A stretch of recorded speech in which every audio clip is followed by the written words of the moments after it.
Anyway, I wrote her I was married. You did, huh? Uh-huh. Then after about 2 years... What? What after about 2 years? We had a baby? You told your mother we had a baby? I had to, Nathan. Mother wouldn't have understood if we hadn't. What type baby was it? It was a boy. I named it after you, Nathan. Thank you. You're welcome. And where's Nathan Jr. supposed to be now? He's in boarding school. I wrote Mother. He won the football game last Saturday. I wish I had a bet on it. But, Nathan, that's not all, Nathan. Don't tell me he has a little sister. All those years, Mother believes in big families. Just give me the grand total. 5. Your mother must be glutton for punishment. Anyway, now we're finally getting married and it won't be a lie anymore. Adelaide, how could you do such a thing to a nice old broad like your mother? But Nathan, you don't even know my mother. But I'll be meeting her soon. And what'll I tell her? What'll I tell her I did with the 5 kids? Traded them to the Phillies or something? What are we gonna do? We could get married. But marriage ain't something you jump into like it was a kettle of fish. We ain't ready. But I'm ready, Nathan. What do you think I got in this box? Nathan, what do you think I got in this box? Sally's wedding shop. Oh, I can't guess. It's a wedding veil. I've had it for 3 years. I won't show it to you because it's bad luck. Would you like to see it? It's bad luck.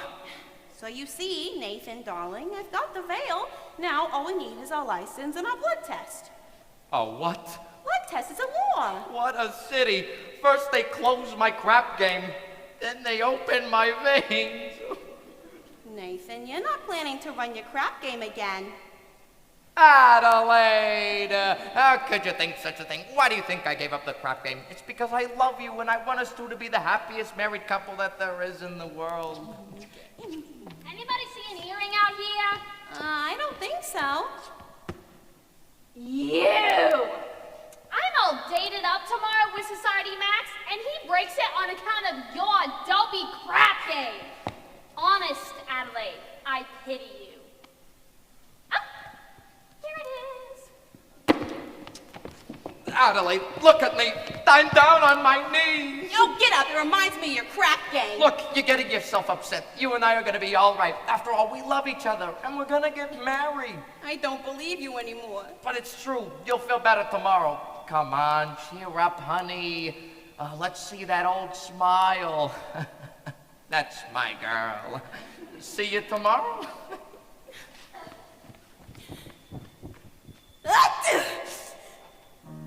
It says here, the average unmarried female, basically insecure, due to some long frustration may react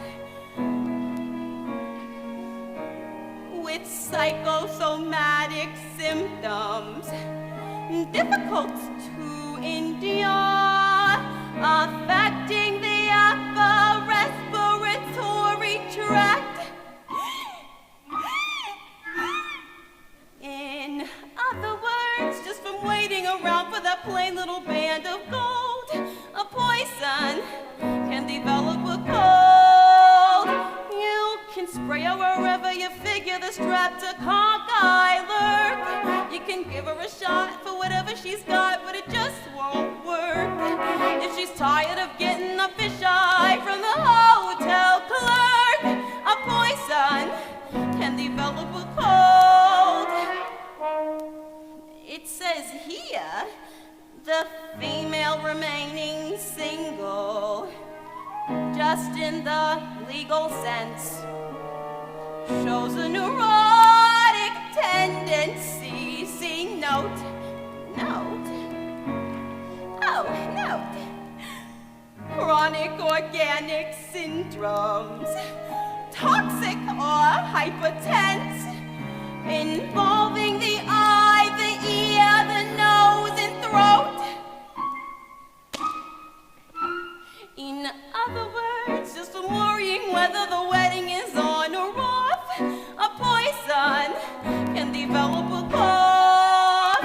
You can feed her all day with the vitamin A and the bromo fizz, but the medicine never gets anywhere near where the she's getting a kind of a name for herself, and the name ain't his. A poison can develop a cough. And furthermore, just from stalling and stalling and stalling the wedding trip, a poison can develop la grip. When they get on the train for Niagara, and she can hear church bells chime, the compartment is air-conditioned, and the mood sublime. Then they get off at Saratoga for the 14th time. A poison can develop like grip, like a rip. La post and nasal drip, with the wheezes and the sneezes, and a silence is really a pip. From lack of community property and a feeling she's getting too old, a poison can develop a bad, bad cold. Let's do.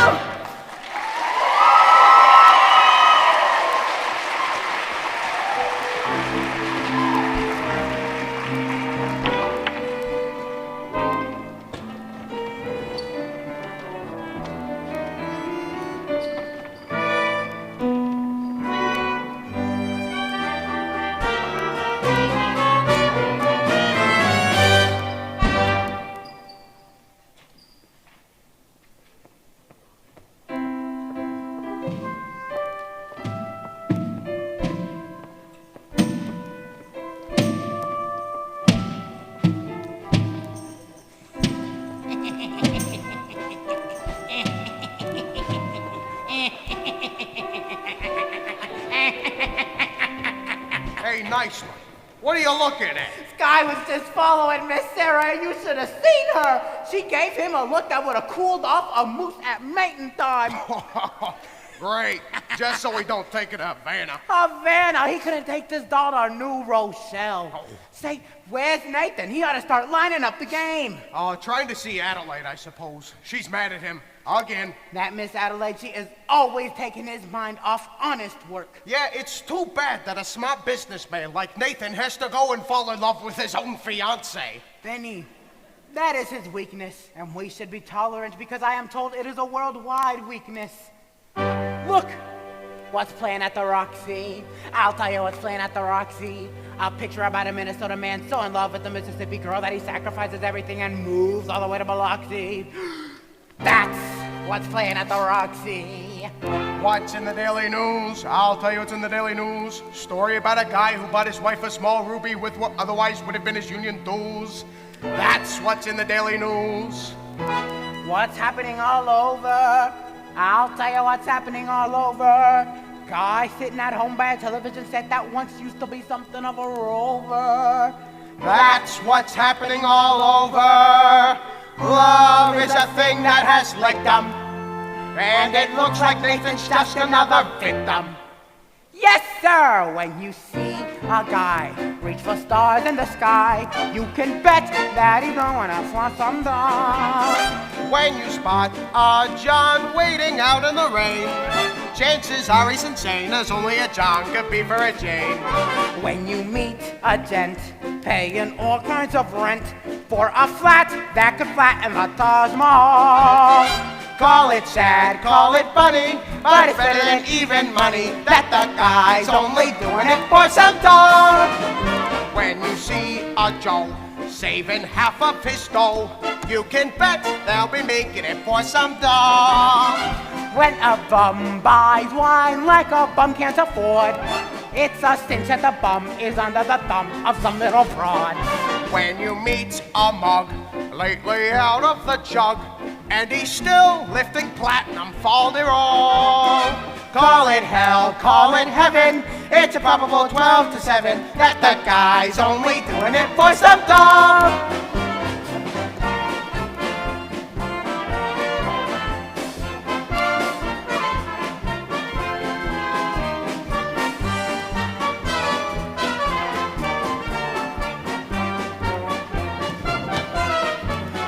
When you meet a sport, and his cash has run short. Make a bet that he's banking it with some dough. When a guy wears tails with the front gleaming white, who the hell do you think he's tickling pink on Saturday night? When a lazy slob takes a good steady job, And he smells from Vitalis and Barbasol. call it dumb, call it clever, but you can give odds forever that the guy's only doing it for some dough, some dough, some dough. The guy's only doing it for some dough.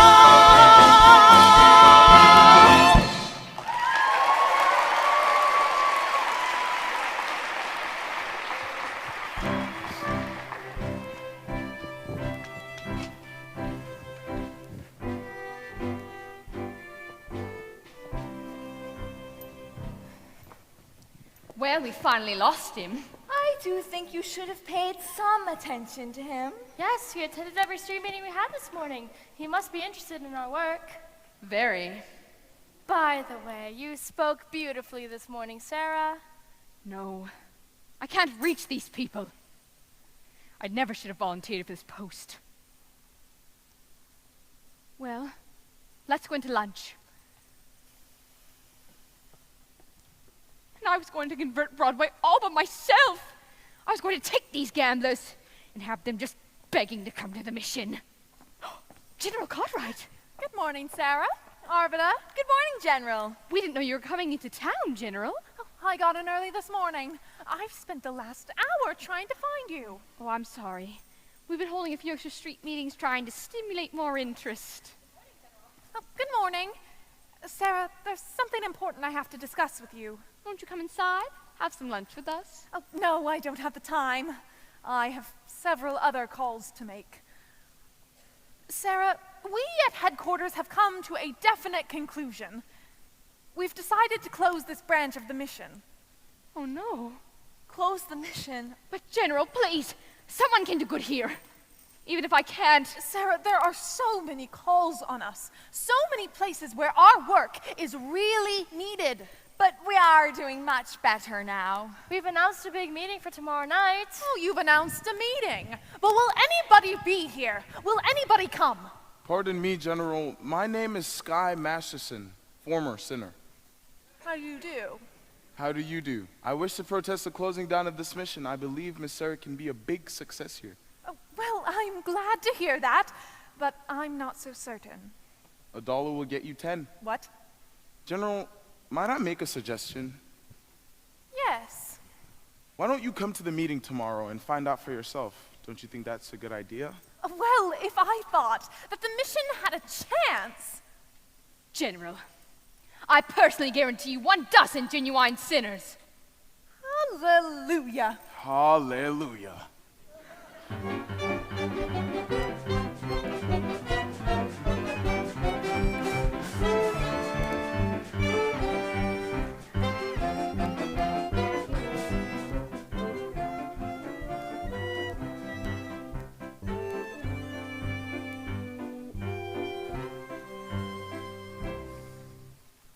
You all got your red carnations?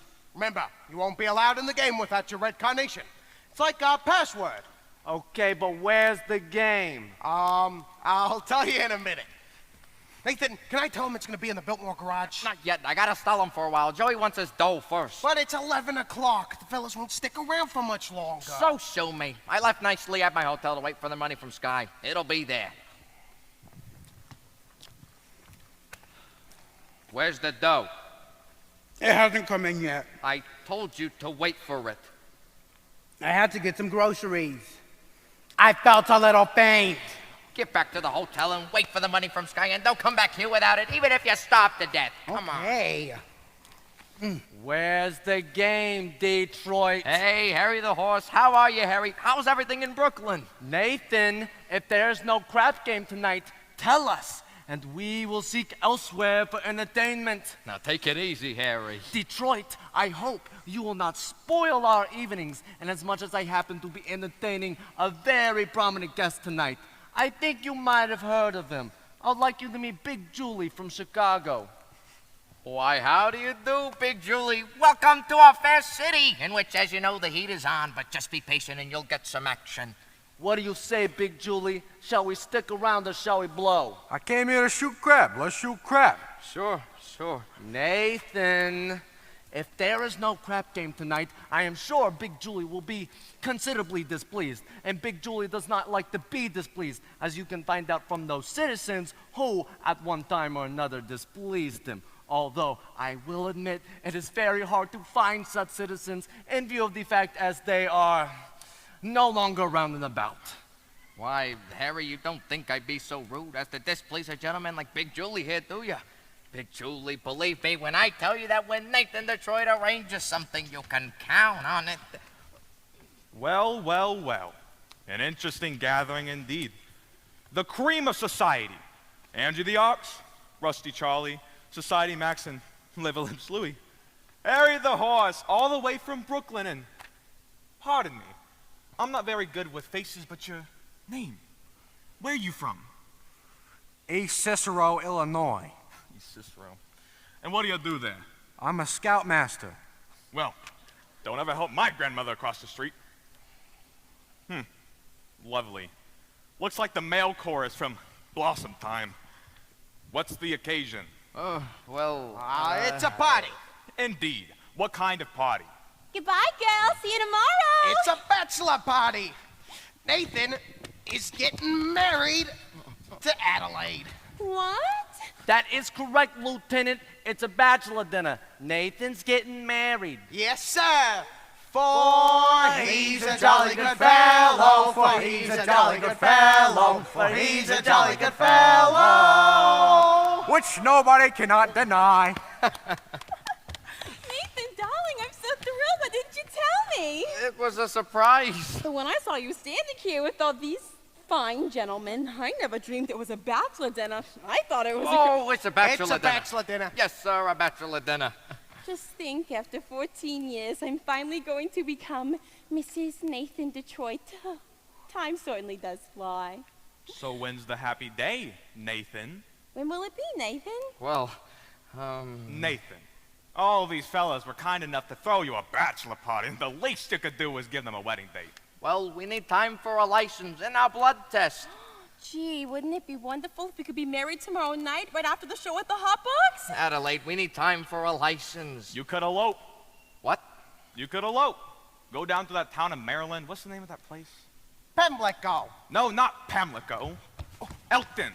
They'll marry you right away, and they don't even require a blood test. Ain't that unhealthy? Nathan, that's a great idea. Elope. I'll lend you my getaway car. My Buick. Oh, Nathan, let's do it! Oh, well, what the hell? My congratulations to you, Nathan. And I can only hope that there's nothing in heredity. Nathan, I got so many things to do before we elope. You'll be at the Hot Box tomorrow night? I'll have a table reserved and I'll be all dressed up in whatever you elope in. Oh, Nathan, I'm so happy. I ought to wire my mother. Only, what do I wire her? Send a telegram and date it back. I'd better wait until we have 5 children. It won't take us long. Nathan, you are indeed a lucky fellow. A most beautiful doll indeed. Do you agree, Big Julie?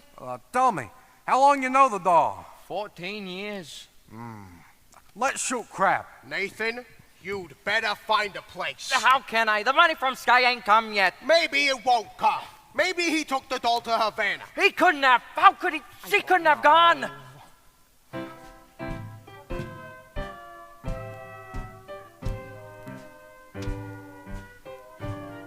Hey, it's okay. Hey, Sarah's hey, not it's over. Okay. It's okay. Hey, it's okay. It's all right. It's okay.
Santa Cristo, the second oldest mission in Cuba.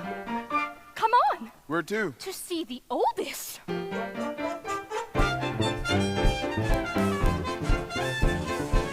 Don't miss the dungeons where prisoners were thrown to the sharks. Sounds like a million laughs.